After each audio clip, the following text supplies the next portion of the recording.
All right, so escape speed. It is commonly believed that if you want to get into space, you need to just blast straight up and blast into space, but it's not true. What you really need to do is you need to get yourself going at a particular speed depending on what altitude you want to go at and and everything else. But actually, doesn't even need to worry. Don't even need to worry about that. But really, what you need to do is you need to just get going at a particular speed, and once you've hit that particular speed, you will have enough kinetic energy to to escape Earth's gravitational pull, to escape the potential energy that you've got when you're sitting down on Earth. And the way that we figure this out is by putting up a total mechanical energy equation and solving for the speed when it comes down to it. So here's the kinetic energy plus potential energy. That's mechanical energy of things on the Earth. And 1/2 mv squared for the kinetic energy. For the potential energy, it's going to be this general equation for the gravitational potential energy. And we go ahead and solve for the velocity, and that's going to be the escape speed. And you get 2 times the gravitational constant times the mass of the Earth over the radius of the Earth.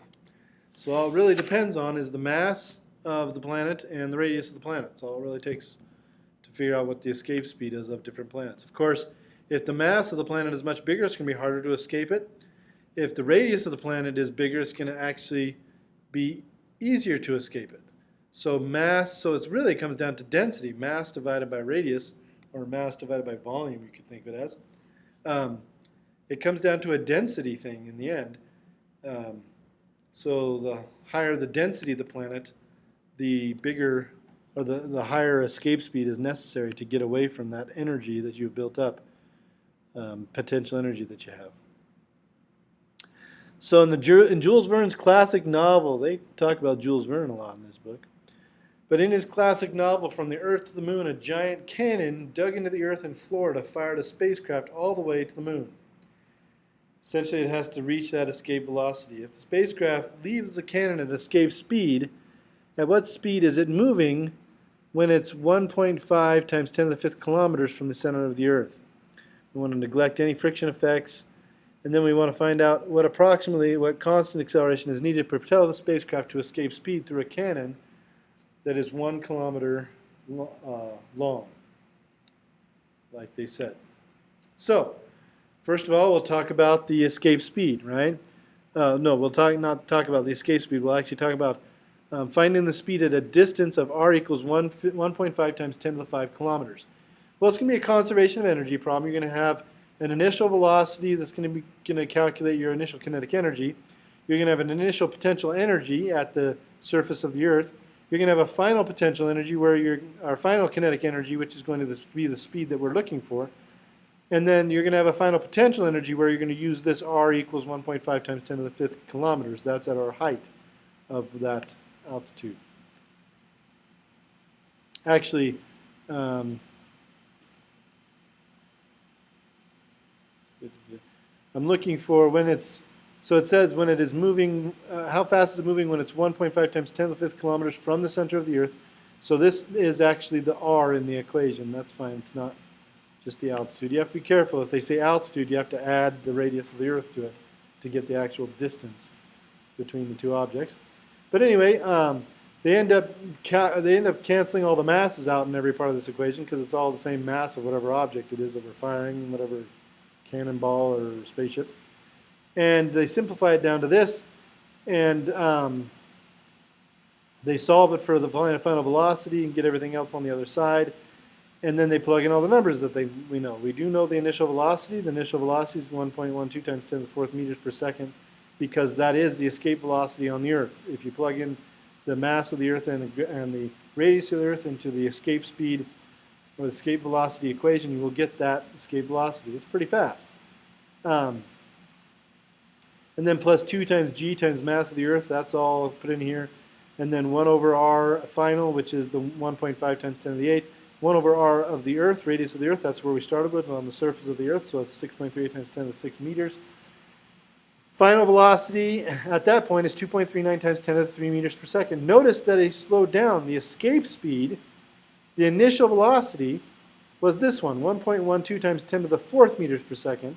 Now he's 2.39 times 10 to the 3rd meters per second. He's slowed down as he gets further and further away from the Earth, right? So yeah, you're going to slow down more and more and more, and eventually when you get out to infinity, you're just going to stop, right? When you get infinitely far away from the Earth, you're going to be all out of energy and you're just going to stop.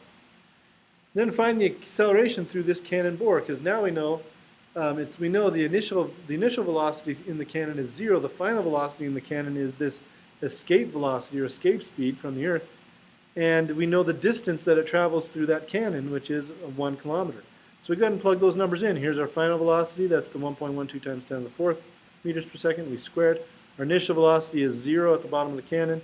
2 times a times the 1 kilometer right there. We have to solve this for a. It is 6.27 times 10 to the 4 meters per second squared. This is 6,000 times the acceleration of gravity. 6,000 G's. You know what that would turn your body into? 6,000 G's will turn your body into a pancake. A very small, very thin, very bloody pancake. Your body would be essentially just flattened, bones and all, in that kind of acceleration. You cannot launch. There are not many things that you could launch from a cannon like that that would make it to space in one piece.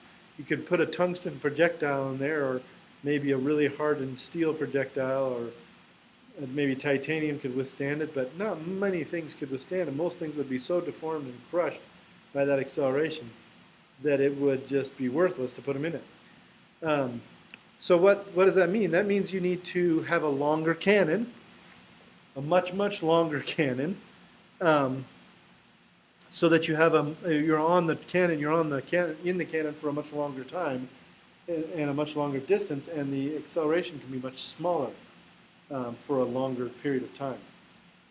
And they've actually tried that. They actually have what is called a rail gun, right outside my hometown, actually. I think one of the bigger ones is out there. There's several big ones around the Earth because they're not that hard to build. But a rail cannon uses electrostatic energy, actually, yeah, electrostatic energy, to accelerate objects along these two rails, kind of like a railroad, I guess.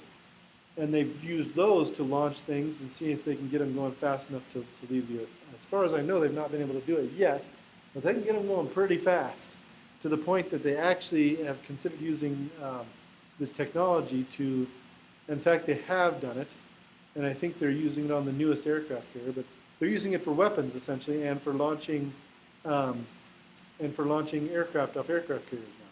They used to use compressed steam to launch aircraft off aircraft carriers. Now they're using electrostatic energy to use as a railgun. Okay, so the last section is Kepler's law. So who's Kepler? Well, Kepler was another one of these great scientists way back in the day, and he actually succeeded another guy whose name was Tycho Brahe, and he actually was one of the best of all time of astronomical observers and scientists. He actually was able to determine that light was responsible for pushing the tails of comets around, long before we even knew what comets were made of or what the tails of comets were made of. He was able to make a theory for that, and he was 1500s, 1600s as well as Kepler. But anyway, these guys are from a long time ago. And Kepler was most famous for observing the orbits of the planets around the sun, and what their shapes were and what laws govern them. And so he had 3 laws. The first law was that all planets move in elliptical orbits, and the sun is at one of the focal points. Well, what is an elliptical orbit? Well, an elliptical orbit is an orbit that's an ellipse. But what is an ellipse? Let's go do some geometry review just to remember what an ellipse is. An ellipse is a shape kind of like an oval-y shape. And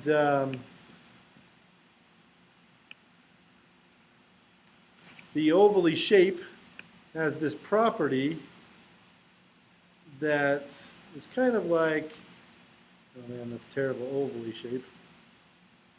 Looks like a deformed peanut. Anyway, one of the properties of this oval shape is that it has two focuses, two foci they're actually called, inside of the ellipse. And if you stand one person at one focus and another person at the other focus, and all along the ellipse you put in an acoustic reflecting material, that these people could talk to each other in a whisper no matter how big this ellipse was, and they'd be able to hear each other, because anything that comes straight out from one of these points will bounce off this wall and get reflected back to the other point. And it doesn't matter which way it goes. Every time it bounces back to the other point because of the geometric properties of the ellipse. And so, every planet has an elliptical orbit. Now, the funny thing is that most of the planets actually have an almost circular orbit. And it turns out that a circle is also an ellipse, but it's a very special ellipse. Ooh, can't draw a circle. They should have a shape drawer on here. But anyway, it's an ellipse that has both of its foci are at a single point in the center, or they're very close together. And so what Kepler said is that every planet has an elliptical orbit with the sun at the center of its ellipse. So if this is the sun, Mercury's orbit actually is fairly close in, and it's fairly close to circular, but it's kind of elliptical. And then you have Venus, and then you have Earth, and I'm just not drawing very good circles, but they're all circles. But both of their foci are inside the sun for all these planets. You have all these foci that are inside the sun. However, there are some planets like Pluto that's way out here that has a much more elliptical orbit. It actually looks elliptical, and the sun is at one focus, and then has another focus out here. So that's the idea of the elliptical orbits that Kepler was talking about.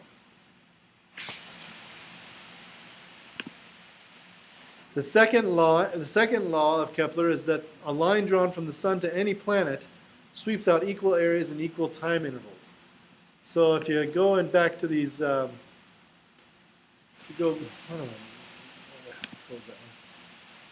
go back to this picture of the planet's orbits, and you have, let's say, Pluto out here on this orbit, it's right there.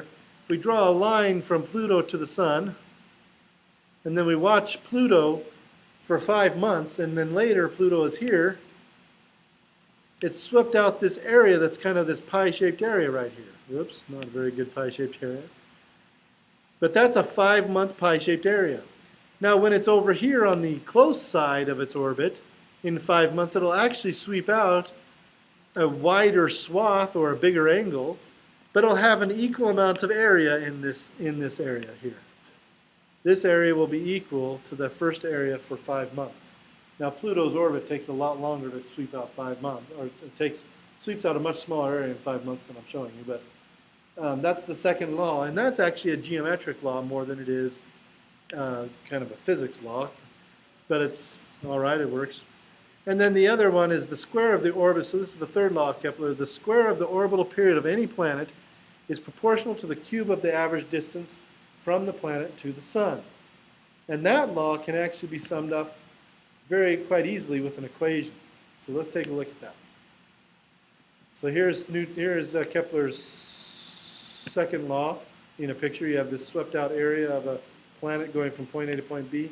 In this area, this might have taken, let's say this took 6 months, and then this over here took 6 months.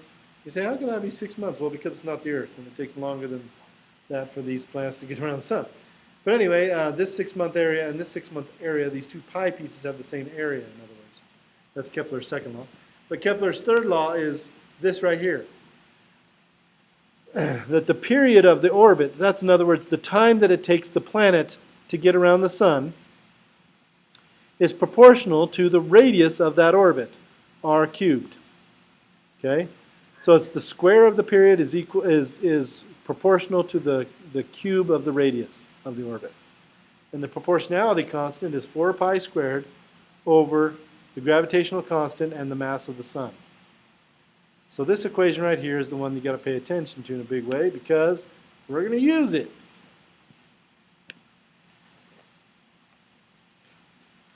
So here's a bunch of planetary data that you might use when you're doing stuff in this homework.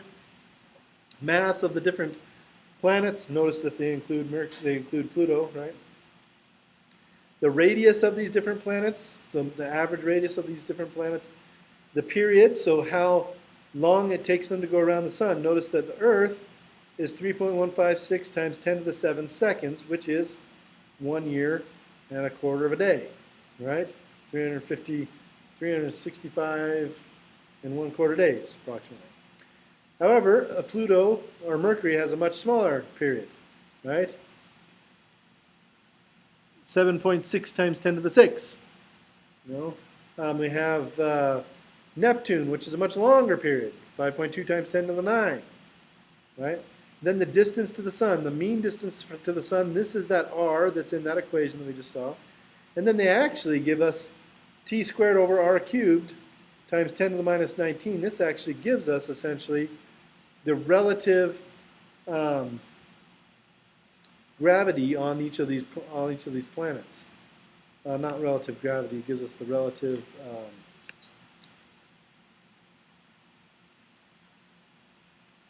let's see, times 10 to the minus 19, what is that going to give us?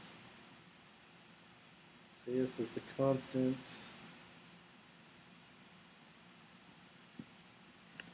This essentially compares